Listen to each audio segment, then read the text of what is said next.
अपने आत्माओं, जो गुरु बचन पर डट गए कट गए फंद 84 के।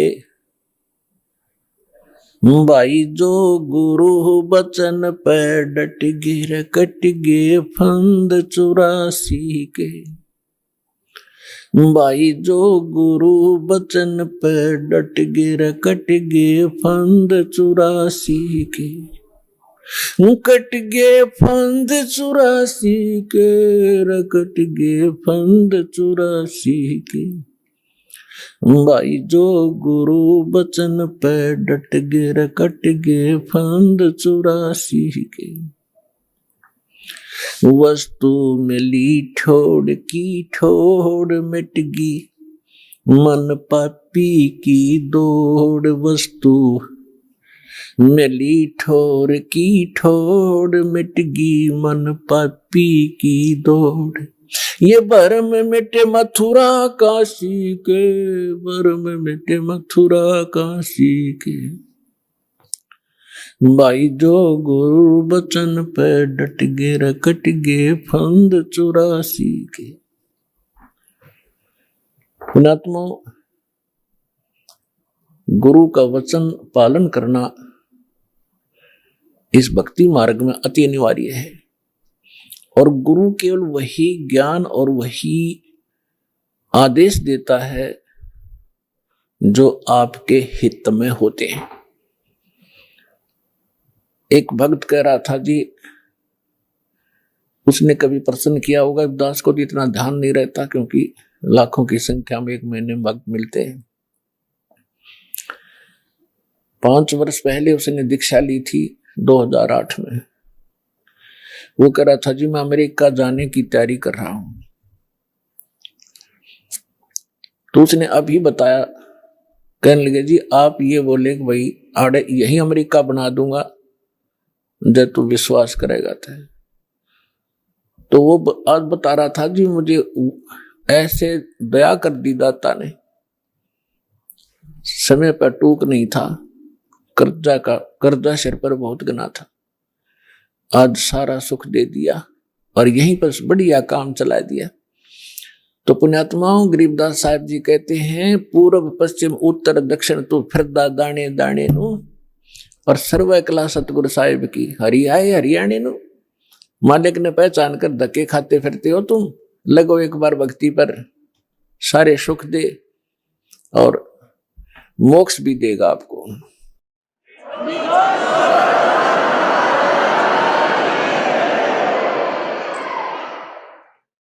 पुण्यात्माओं, सबसे पहले हमने अपने लाल की परख करनी होगी कि जिस लाल को हम लिए फिरते हैं ये वास्तव में लाल है भी कि नहीं। तो उस परखने के लिए हमारे पास कुछ पैमाना होना चाहिए। तो पैमाना कौन सा होगा? सदग्रंथ प्लस में उन महापुरुषों का आंखों देखा एफिडेविट कि परमात्मा जिनको मिले। तो आज आपको एक झलक परमात्मा की सुनाएंगे।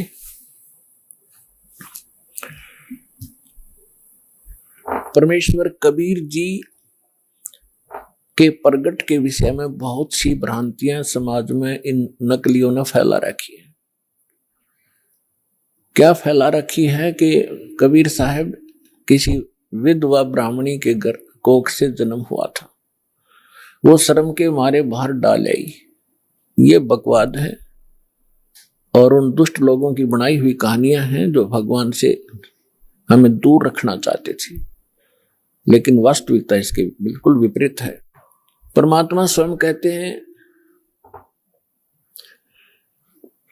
अवधू अवगत से चला आए, मेरा कोई भेद मर्म ना पाया। ना मेरा जन्म ना गर्भ बसेरा, बालक बन दिखलाया। काशी नगर जल कमल पडेरा, तहां जुलाहे न पाया। मात पिता मेरे कछु नाही, ना मेरे घर दासी। जुल्हे का सुत आने कहाया, जगत करे मेरी हासी। स्वयं परमात्मा ने आके बताया कि मेरे कोई माता पिता नहीं थे और किसी कारण से मैं प्रत्येक युग में अपने बच्चों को संभालने के लिए ये लीला किया करता हूं। परमात्मा प्रत्येक युग में ऐसी ही लीला करते हैं, कमल के फूल पर आकर शिशु रूप धारण करते हैं। एक सतिथि इनकी ऐसी है यहाँ आने की, और वैसे जब चाहे कभी भी एक साधु रूप में, अन्य रूप में कभी प्रकट होकर के अच्छी आत्माओं को मिलते हैं, उनको ज्ञान देते हैं। तो जब परमात्मा कलयुग में आए सन 1398 संवत 1455 ज्येष्ठ उत्तरते की पूर्णमासी, ज्येष्ठ सुधी पूर्णमासी को ब्रह्म मुहूर्त में, ब्रह्म मुहूर्त होता है सूर्य उदय होने से 1.5 घंटा पूर्व, सतलोक से आए मालिक और एक शिशु रूप धारण करके और नीचे को गति की। उस समय बनारस के अंदर, काशी के अंदर एक रामानंद नाम के बहुत बड़े विद्वान प्रसिद्ध थे। उनके विषय में माना जाता था कि इन्होंने 4 वेदों को, 18 पुराणों को, श्रीमद् भगवत गीता को ठीक ढंग से जाना है, जिस कारण से वो प्रचार किया करते थे। और उन्होंने 1400 ऋषि शेष बना रखे थे, जो उनके द्वारा बताए गए ज्ञान को आगे जनता में प्रचार किया करते थे। स्वामी रामानंद जी एक ब्राह्मण के अतिरिक्त अन्य किसी जाति मजहब वाले को अपना शिष्य नहीं बनाते थे। अन्य को वो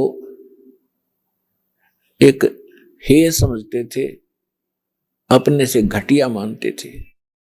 अब उन्होंने 1400 ऋषि पंडित शिष्य बना रखे थे। उनमें से एक अष्टानंद नाम के ऋषि थे, और वो प्रतिदिन एक लहर तारा नामक तालाब था, आज भी है, लेकिन अब तो वो सिर्फ एक यादगार रूप में ही रहा है। और उस लहर तारा तालाब, उसका नाम कैसे पड़ा? गंगा दरिया का जल वर्षा के दिनों में जब फुल स्विंग पर चलती है तो गौ घाटों के ऊपर से वो ओवरफ्लो होकर लहरों के द्वारा उछल उछल कर एक बहुत बड़ी झील में समा जाता था, भर जाता था।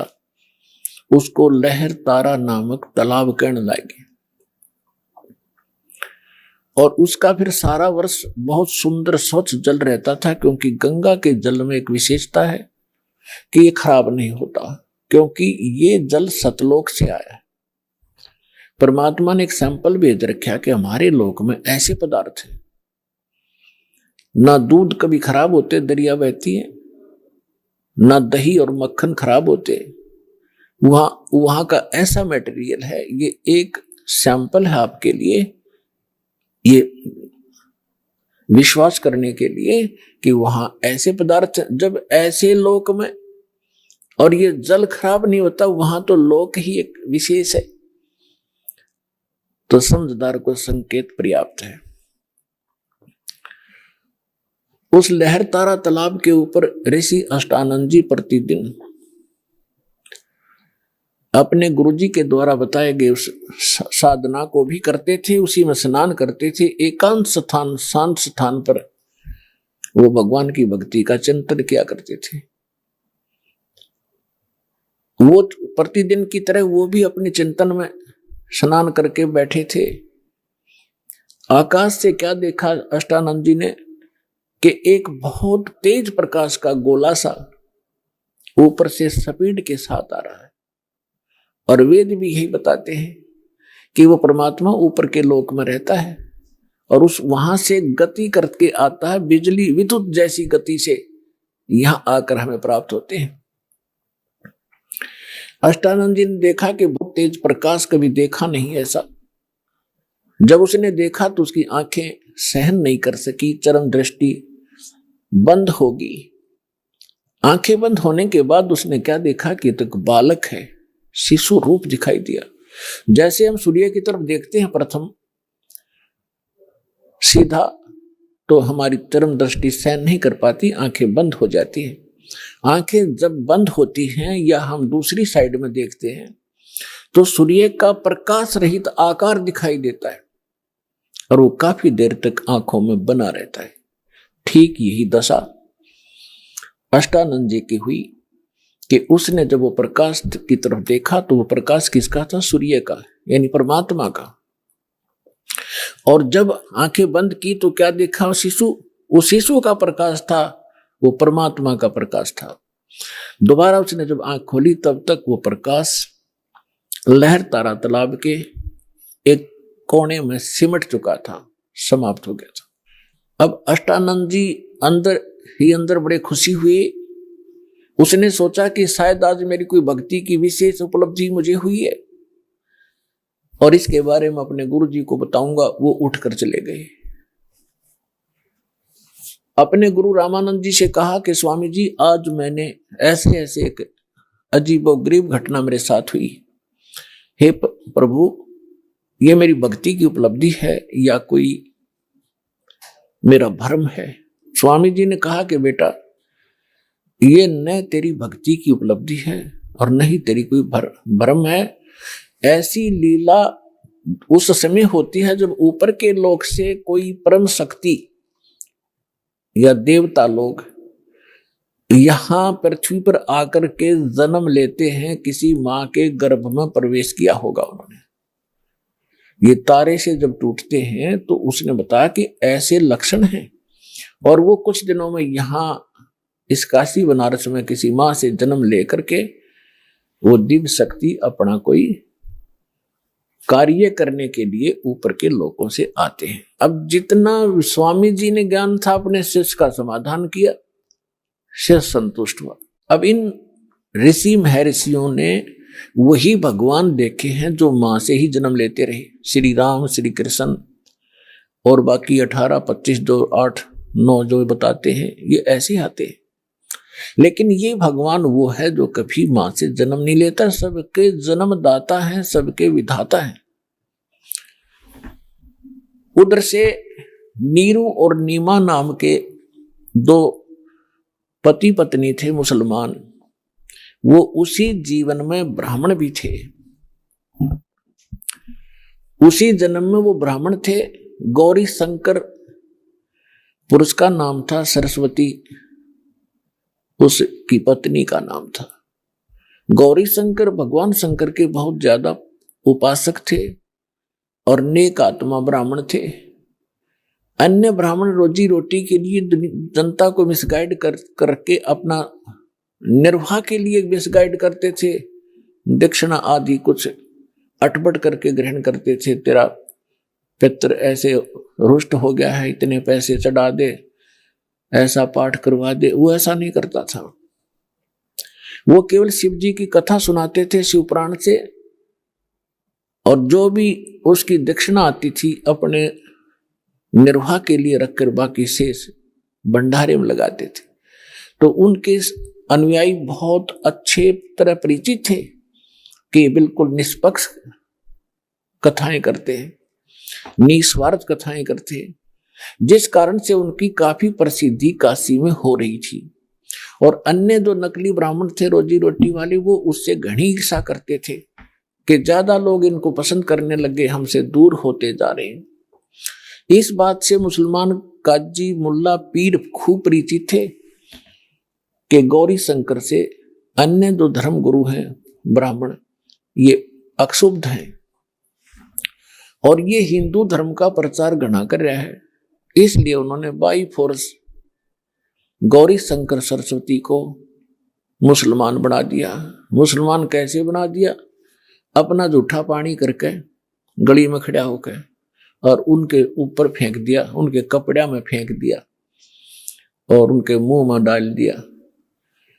तो अन्य जो ब्राह्मण थे वो तो इसी दाव में थे। किसी दिन यूं फंसे, सबने मुनादी करा दी, गौरी शंकर मुसलमान बन गया है, उसको जाति से डाल दिया है, उसका गंगा में स्नान करना बंद कर दिया है।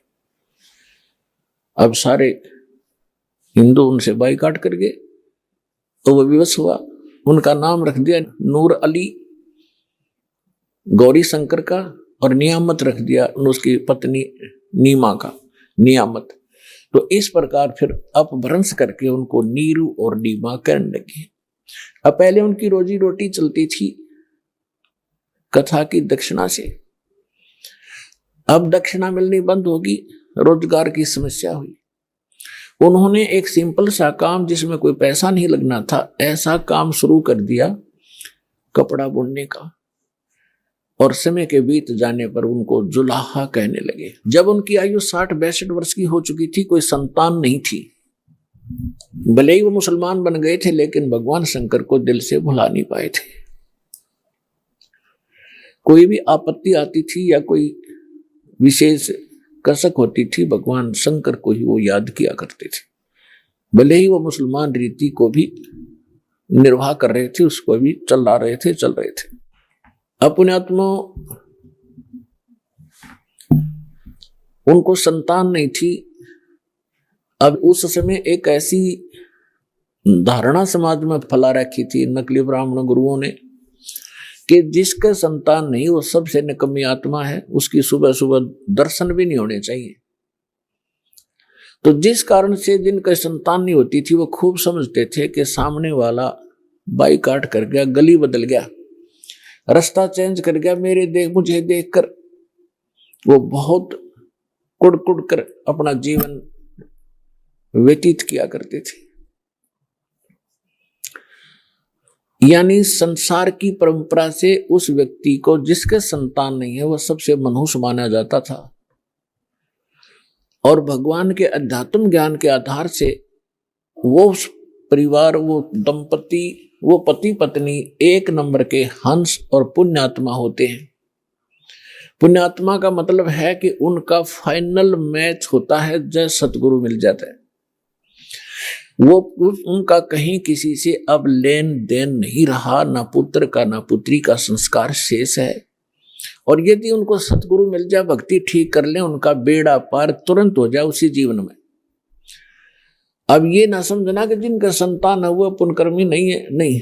जिनको सतगुरु मिल गए, जिनको सतगुरु मिल गए मनुष्य जीवन में, दोनों ही पार हैं, दोनों ही पुण्यकर्मी प्राणी। क्योंकि संतान होती है संस्कार से। जैसे एक समय सुखदेव ऋषि 12 वर्ष के बाद मां के गर्भ से जन्म लिया, 12 वर्ष की आयु पेट में हो गई थी उसकी। पुण्यात्मा, ये कुछ आध्यात्मिक ऐसे पॉइंट होते हैं जो वर्तमान के इन वैज्ञानिकों का गला उतरे नहीं, पर लेकिन गले ना उतरे तो बेशक, लेकिन वह बात झूठ नहीं हो सकती। 12 वर्ष की आयु का जब मां के गर्भ से बाहर आया, आते ही उठकर चल पड़ा। व्यास जी का पुत्र था, व्यास जी की पत्नी से उसका जन्म हुआ था। तो व्यास जी इंतजार करते थे, विद्वान पुरुष थे, ये कोई अच्छी आत्मा है जो 12 वर्ष तक मां के गर्भ में, मां को मालूम भी नहीं, इतना कोई पीड़ा नहीं हो रही है। इस आशा से उसने कहा कि बेटा। लेकिन सुखदेव ऋषि ने पीछे मुड़कर नहीं देखा, अपने पिता की शक्ल भी नहीं देखी। चलते चलते कह रहा है कि पिताजी, कि हे ऋषि जी, व्यास जी कह रहे हैं कि पुत्र, मैंने तेरी 12 वर्ष इंतजार करी, मुझे अपना शक्ल तो दिखा दे एक वह। वो पुत्र मोह में घना वश हो रहा था। तो ऋषि जी कहते हैं, चलते चलते सुखदेव कहते हैं कि ऋषि जी, ना जाने कितनी बार तू मेरा बाप हो लिया और ना जाने कितनी बार मैं तेरा बाप हो गया। ये बहुत बूढ़ी बीमारी है, इबका मैं अपना पीछा छुटवाऊंगा और मैं ना देखूं तेरी और कहीं मेरी ममता तेरे में फंस ना जाए। न्यू कहकर आकाश में उड़ गया, दूसरी जगह जाकर प्रकट हो गया। वहां जाकर अपनी और नालापा काटी। कहने का भाव ये है, फिर सुखदेव ऋषि ने कहा था कि एक लेवा एक देवादूतम, कोई पिता कोई किसी का पिता नहीं पूतम। ये ऋण संबंध जुड़ा एक ठाठा, अंश में सब 12 बाट। ये तो एक दूसरे का संस्कार है, कोई देने आ रहा है, कोई लेने आ रहा है। जैसे आज हम संस्कार बढ़ा रहे हैं, कोई रिश्वत लेता है, आज वो रिश्वत ले रहा किसी से 1 लाख 1.5 लाख रुपए, अगले जन्म में वो दामाद बनकर लड़की भी ले जाएगा और वो पैसे भी लेगा। बिरान माटी होगी फिर हमारी में वो, फिर या गधा बन कर देना पड़ेगा, किसी की भैंस बन कर देना पड़ेगा, फिर दूध नहीं दे उसके इंजेक्शन लाओगे, दे लट्ठा लठरेंगे। तो अपने इस संस्कार को हम अब खत्म करेंगे। तो इस विष को हम तभी तक खा रहे हैं जब तक हमें ये विष दिखाई नहीं देता, हम पहचानने योग्य नहीं थे। और जब हम पहचानने योग्य हो जाएंगे कि ये विष है, उसके विषय में सुख संवेद में कहा है, जैसे कर का जहर का रंग होरी हो, कहो कौन तिस खाव राम रंग होरी हो। जैसे कण पड़ा हो किस विष का, और ये पता हो ये विष का कण है, कहते कौन छुएगा उसको, खान की तो बहुत दूर बात, हाथ भी ना लावे, किसी और कपड़े तो पकड़ेगा और कितने पता नहीं मिट्टी में दबा का होगा, कहीं और भी ना खा ले। और परमात्मा की भक्ति करने से ही सुख होगा, होरी माने खुशी होगी। तो नीरू निमा को भगवान ने, उनके कोई संतान नहीं थी, और कि इसलिए पुण्यात्मा थी, भगवान आ गया गोदी में। अब भगत का और जगत का सदा से विरोध रहा है, मतभेद रहा वैचारिक, और जिस कारण से इनकी खींचातान बनी रही तो बनी रहो, क्योंकि भगत को ज्ञान हो जाता भक्ति का, और जगत को ज्ञान होता अपनी ही परंपराओं का, वो उन्हीं को उत्तम मान रहे होते हैं, इसलिए विरोध करते हैं भक्तों का। ये तब जाकर लंबे पड़े वहां पर, ये पता नहीं कैसे कर रहे हैं, ये मुसलमान रहे ना हिंदू, मतलब इस तरह की वो बातें करते हैं, करने दो। हम अपने इस ज्ञान के आधार से आगे बढ़ते रहेंगे, एक दिन पूरा विश्व स्वीकार करेगा ये ऐसा गजब का मार्ग है, और इसी से सुख है।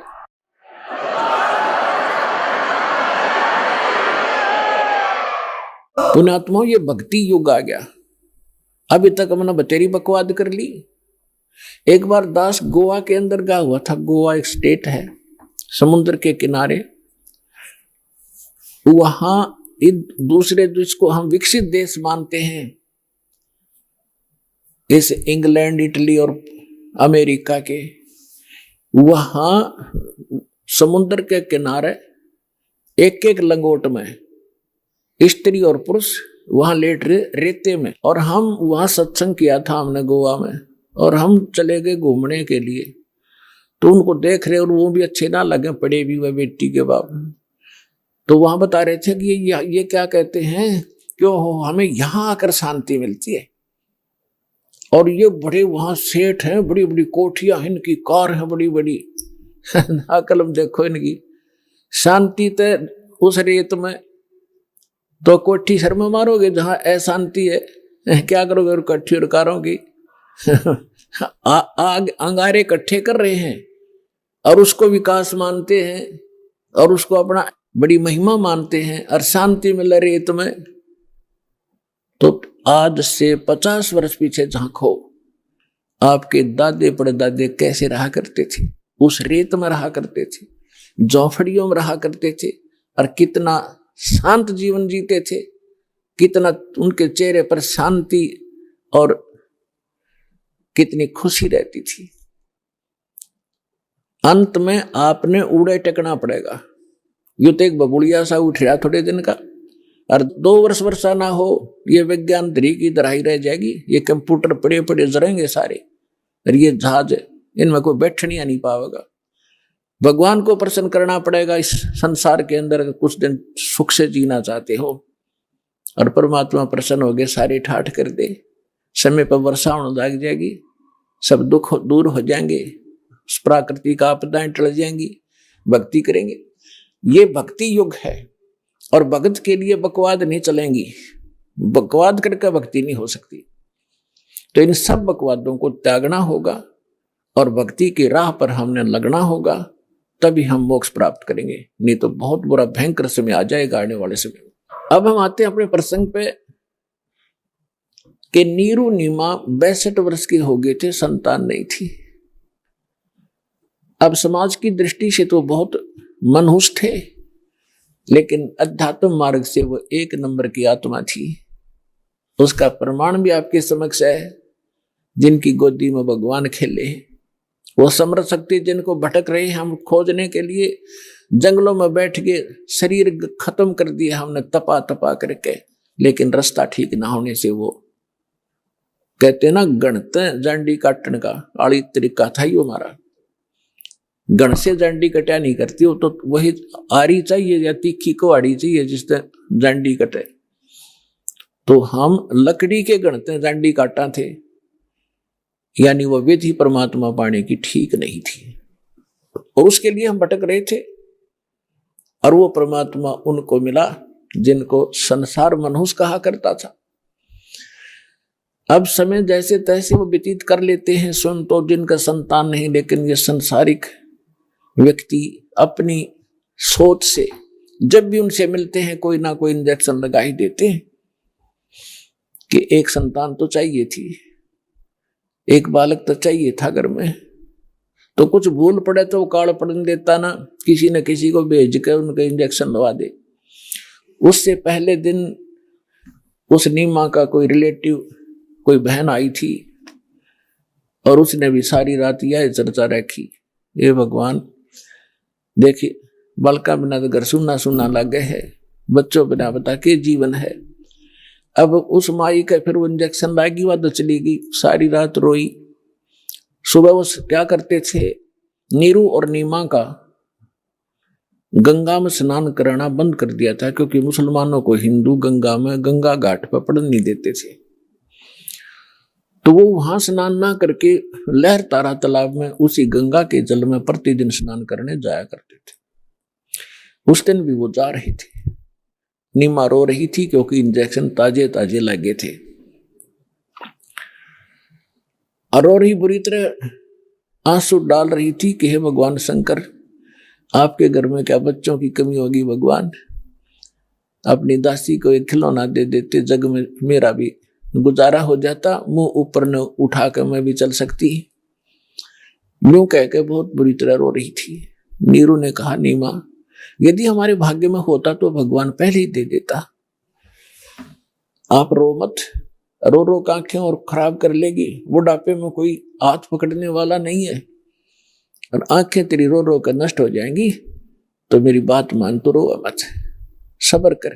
तो जैसे तैसे वो अपने बतलाते हुए नहर तारा तालाब पर पहुंच गए। अष्टानंद वहां से जा चुका था। पहले नीमा ने स्नान किया, स्नान करके उस तालाब से बाहर आ गई। फिर नीरू स्नान करने के लिए प्रवेश किया। नीरू ने अब नीमा ने फिर जो वस्त्र बांध कर वो स्नान क्रिया किया था उसको धोने के लिए पुनः किनारे पर गई। पति नहा रहा था। जून का महीना, गर्मी का मौसम था। तो नीमा ने क्या देखा कि एक कमल के फूल पर कोई वस्तु हिल रही है, पैर हिला रही। परमात्मा बालक शिशु रूप धारण करके और कमल के फूल पर विराजमान हुए और एक पैर को हिला रहे थे, एक पैर को हाथ में पकड़े हुए थे। नीमा ने सोचा, आइडिया सा लगाया कि कहीं सर्प ना हो। फिर ध्यान से देखा कि सर्प नहीं, ये तो बालक है। उसने अपने पति से कहा कि देखना जी, कमल के फूल पर बालक है, इसको उठाना जरा। अब नीरू नहा रहा था। अब उसने सोचा कि अब मेंटल होली, इसका मानसिक संतुलन बिगड़ गया इन बालकों की चिंता कर करके। अब इसने जल में भी बालक दिखाई देने लगे। नाता नाता कहता है कि नीमा कुछ सब्र कर, कुछ संतोष कर, विश्वास कर भगवान पर। ये क्या रट लगा रखी है तेने बालक बालक वाली, तुझे अब जल में भी बच्चे दिखाई देने लगे, तू मान जा मेरी बात। नीमा फिर कहते, देखो जी मैं सच कह रही हूं। अब उसने एक विशेष कसक के साथ कहा, जिधर संकेत हाथ का करे थी उधर नजर गई स्नान करते करते नीरू की। उसे उससे थोड़ी दूरी पर था। उसने देखा सचमुच ही तो बालक है। कमल के फूल समेत तोड़कर अपनी पत्नी को थमा दिया। पुण्यात्मा, जिस परमात्मा के लिए हम भटक रहे, जिसकी चर्चा करने से भी रोम रोम करना जाते हैं, और वो परमात्मा उस माई की गोदी में है, उसको कैसा सुख हुआ होगा, उसको कैसा महसूस हुआ होगा, उसका वर्णन किसी शब्दों में नहीं किया जा सकता। अब आपको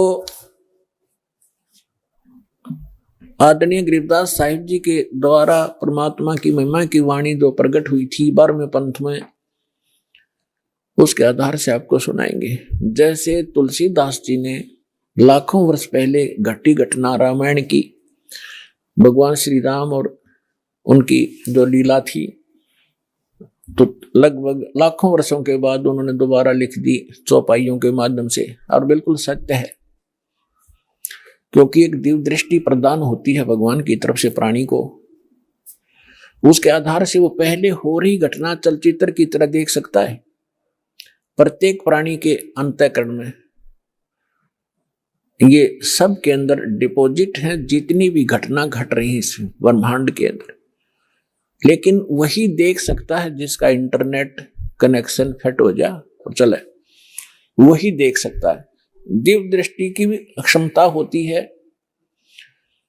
जैसे एक दूरदर्शी होती है 1 किलोमीटर तक देख सकती है, और एक दूरदर्शी होती है ऊपर के ग्रहों तक को देख लेती है। तो इसी प्रकार जो तुलसीदास जी की दिव्य दृष्टि यानी दूरदर्शी थी, दूरबीन थी, वो थोड़ी क्षमता की थी। आदरणीय गरीबदास साहिब जी को परमात्मा पूर्ण ब्रह्म मिले थे, उनको जो दिव्य दृष्टि दी थी वो फुल रेंज की थी। उसने बहुत आगे और पहले की और भविष्य की सब जानकारी गरीबदास साहिब जी ने दी। और 600 वर्ष पहले परमात्मा जो आए थे, जो उनकी वार्ता हुई थी, वो अपनी लैंग्वेज में यथार्थ घटना चित्रार्थ की, वो सुनिएगा। 84 बंधन कटे कीनी कल्प कबीरे, भवन 14 लोक सब ये टूटे जम जंजीरे, अनंत कोट ब्रह्मांड में बंदी छोड़ कहाए, सो तो एक कबीर है जननी जने नवाए। परमात्मा स्वयं भी कहा मालिक ना करके, मात पिता मेरे कछु नाही, ना मेरे घर दासी, दुल्हे का सुत आण कहाया, जगत करे मेरी हासी। ना मेरा जन्म न गर्भ बसेरा, मन बालक बन दिखलाया, काशी नगर जल कमल के ऊपर, तहां जुलाहे न पाया। और यही परमात्मा से परिचित वो पुण्यात्मा गरीबदास साहिब जी बता रहे हैं, अनंत कोट ब्रह्मांड में बंदी छोड़ कहाए, सो तो एक कबीर है जननी जने नवाए। गरीबदास जी कहते हैं ये बंदी छोड़ है। यजुर्वेद अध्याय नंबर 5 के और मंत्र नंबर 32 में लिखा है, कबीर अंगारी असी बंबारी असी, रत धामा असी। रत धाम माने सतलोक का मालिक, और बंबारी माने बंधनों का शत्रु, बंधनों का नाश करने वाला बंदी छोड़। अंगारी माने पापों का नाशक, पापों का शत्रु। ये कबीर परमात्मा है और वो सतलोक का मालिक है। तो यहां स्वयं परमात्मा भी कहते हैं, बंदी छोड़ हमारा नामम, अजर अमर है अस्थिर ठामम, अमर करूं सतलोक पठाऊं, तात बंदी छोड़ कहूं। यहां गरीबदास जी भी कह रहे हैं, अंत कोट ब्रह्मंड में बंदी छोड़ कहाए, सो तो एक कबीर है जननी जने नवाए। शब्द स्वरूपी साहेब धनी, शब्द से अंद सब माही, बाहर भीतर रम रहा जहां तहां सब ठाई। जल थल पृथ्वी गगन में, बाहर भीतर एक, पूर्ण ब्रह्म कबीर हैं ये अवगत पुरुष अलेख। सेवक होकर उतरे इस पृथ्वी के माही, जीव उदाहरण जगत गुरु, बार बार बलि जाही। अब वो महापुरुष गरीबदास साहिब जी जिनको भगवान मिले थे, सचखंड लेकर गए थे, फिर वापस छोड़ा था। परमात्मा को आंखों देखकर उनसे प्राप्त दिव्य दृष्टि और ज्ञान योग खुल जाने के उपरांत क्या कह रहे हैं कि सेवक होकर उतरे। उतरे माने वहां से चलकर आए, अवतरित हुए इस पृथ्वी के माही। दास बनकर आए, एक दुल्हा बनकर हमें दिखाया कि यदि तुमने मुक्ति चाहिए, यहाँ की बकवादों को देखकर अपने मूल उद्देश्य को भूलो मत। ये दिखा परमात्मा ने कि मेरे से निर्धन तुम नहीं हो सकते। और मैं सत भक्ति करता था, भगवान पर विश्वास करके दिखा करते थे हमें, वो खुद रिहर्सल कर रहे थे एक हमें समझाने के लिए। और फिर परमात्मा कहते हैं कि मेरे ऊपर एक ऐसी आपत्ति डाल दी थी इन लोगों ने, झूठी चिट्ठी लिख दी थी कि कबीर भंडारा करेगा। 18 लाख व्यक्ति आगे थे, ये साधु संत, और परमात्मा ने 18 लाख व्यक्तियों को, एक झोपड़ी में बैठे व्यक्ति, जनता की नजर में वो व्यक्ति थे, धानक और गरीब दुल्हा शूद्र थे, और अब पता चला वो तो मालिक थे, लाल थे, पूरी सृष्टि के पालनहार थे। 18 लाख व्यक्तियों को 3 दिन तक मोहन भोजन खिला दिए, 36 व्यंजन खिलाए, लाडू, कचौड़ी, सेब, संतरे, काजू, किशमिश, जो भी जिसने जो खाद्य पदार्थ थी, और दही बड़े। 18 लाख व्यक्तियों को 3 दिन भोजन कराना, कलजा फट जा, राजा हिल जा देश का। और एक झोपड़ी में बैठा गरीब व्यक्ति और इतना भोजन करा रहा, साथ में फिर दोहर दे रहा प्रत्येक खाने के उपरांत, जैसा कि चिट्ठी में उन दुष्टों ने लिख दिया था वो भी पालन कर रहे हैं। और साथ में एक असरफी सोने की, स्वर्ण की मोहर दे रहे हैं, तो 10 ग्राम सोना। तो परमात्मा यही सिद्ध करना चाहते थे कि तुम यहां भक्ति करो केवल, और फिर मैं देखूंगा तुम्हारे सारे व्यवसाय को। देखो, माता पिता को बच्चों की सब चिंता रहती है कि अब इसको किस चीज की आवश्यकता है। गर्मी आती है तो गर्मियों के कपड़े, सर्दी आती है तो सर्दियों के कपड़े, समय पर भोजन व्यवस्था सारा कुछ करते हैं। तो आप उसके बालक बन गए इस दीक्षा के लेने के बाद, आपका पुनर्जन्म हुआ है इसी जीवन में। जिस दिन सतगुरु भेंटिया ता दिन लेख जान, बाकी समय गंवा दिया बिना गुरु के ज्ञान। जब तक गुरु से उपदेश नहीं मिलते तब तक आपका जीवन, मनुष्य शरीर होते हुए मनुष्य का जीवन नहीं जी रहे थे। हम तो अन्य पशु पक्षियों जैसे ही क्रियाओं में व्यस्त थे। और जिस दिन से सदगुरु मिलते हैं हमारी सब क्रियाओं में परिवर्तन होता है, हमारा आध्यात्मिक जन्म होता है। तो आप उस परमात्मा के वचन के पुत्र हो गए हो, पुत्री हो गई हो। अब उसको चिंता रहेगी अगर आप विश्वास के साथ मर्यादा में रहकर परमात्मा की भक्ति करते रहोगे। कबीर साहब कहते हैं, कल्पे कारण कौन है, तो कर सेवा निकाम, और मन इच्छा फल दूंगा जो पड़े मेरे ते काम। जब मेरे सतर का काम होगा ना, जब देखना मेरे रंग। अपने आत्मा कितना धनी या कितना उच्च पोस्ट प्राप्त प्राणी हो, चाहे प्रधानमंत्री हो, उसका लड़का जा रहा है कार में, एक्सीडेंट में मर गया, तो वो समर्थता के काम आई उसकी। और भगवान के साथ प्रधानमंत्री भी भगवान की भक्ति कर रहा होता और बेटा भी कर रहा होता, तो वहां धनी का काम था वहां पर बचाने का। जीव नहीं बचा सकता चाहे कितना महिमावान हो। तो यहां कहते हैं, कल्पे कारण कौन है, क्यों चिंतित रहता है तू, कर सेवा निकाम, निष्काम भाव से भक्ति कर मेरी, और मन इच्छा फल दूंगा जब पड़े मेरे ते काम। तो परमात्मा पर विश्वास करके भक्ति करो। अब गरीबदास जी कह रहे हैं, सेवक होके उतरे, यानी दास बनकर आए भगवान इस पृथ्वी के माही।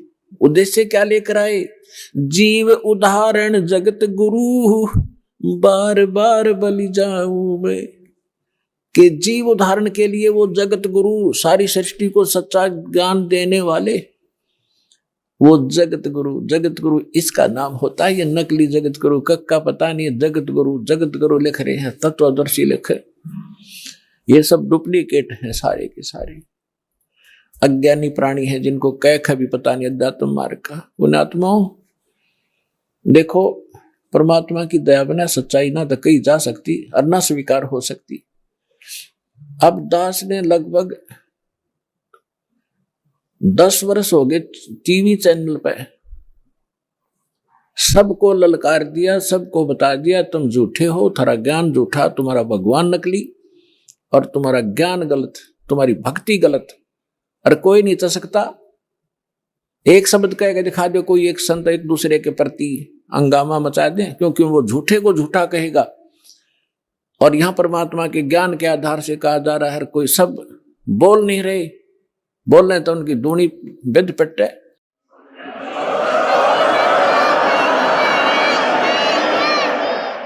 तो ये परमात्मा की दया है बच्चों, आप तक यो ज्ञान पहुंच पाया।